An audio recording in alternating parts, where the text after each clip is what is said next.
there's another team that, as Clemson has kind of ticked down, this program has ticked up. Consistently good every year.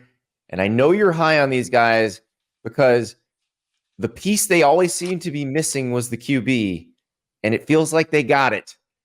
The NC State Wolfpack. I am fired up about NC State. I think that week 2 game against Tennessee, like it's a massive game for the league from a perception standpoint. It's a massive game for NC State. And to be honest, it's the type of game that NC State's kind of struggled in the past, the non-conference against an SEC school. Remember those couple games against Mississippi State earlier or a few years ago, games they should have won. They end up losing one of them. So it's big. This Tennessee team is better than those Mississippi State teams. So I think it'll have NC State's attention. I think this NC State team, you lose Peyton Wilson on the defensive side, yes.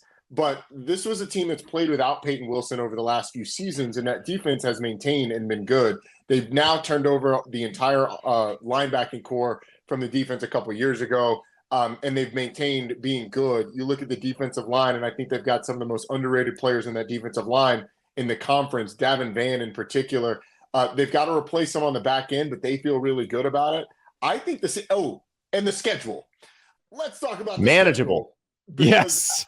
After you get past Clemson, I mean, Wake Forest is, we'll talk about Wake Forest, but they struggled last year. Syracuse is a bit of one that you're going to have to figure out, but a new coaching staff. At Cal, they're better than Cal on paper, better than Stanford on paper, better than Duke on paper, better than Georgia Tech on paper, and they've got North Carolina's number. So this is a team that I think the ceiling's 11-1. I really do. And then you're in the college football playoff, and Dave Doeren finally gets his 10-win season. NC State finally gets their 10-win season.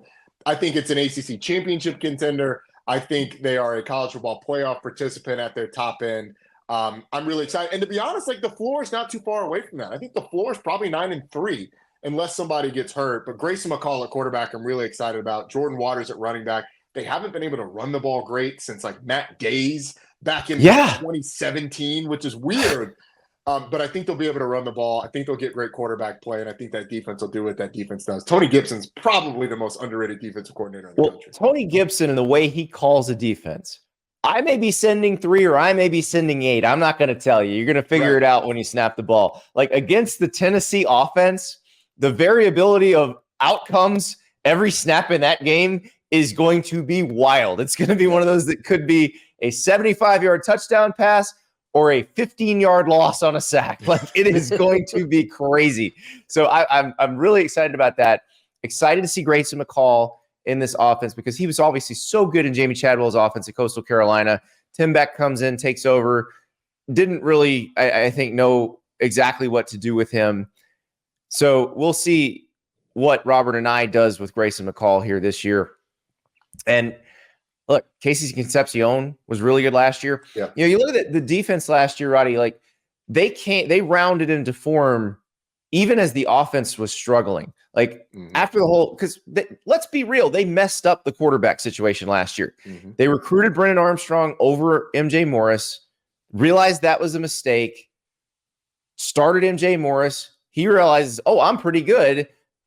They recruited over me. I'm shutting it down. So I'm going to go in the portal. So he's at Maryland now.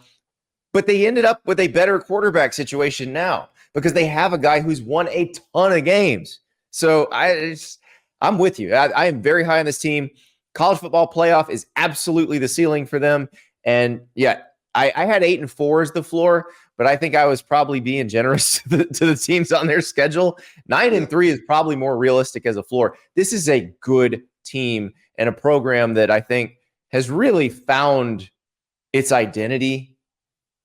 And that's so important. Like just kind of knowing what you are. And Dave Doeren, I think, has been establishing that over the years. And now you really kind of know what you're going to get from NC State.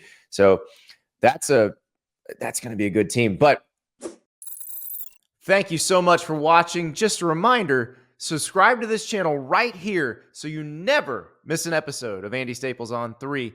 And oh, by the way, watch all the other great videos on the On3 Sports YouTube channel.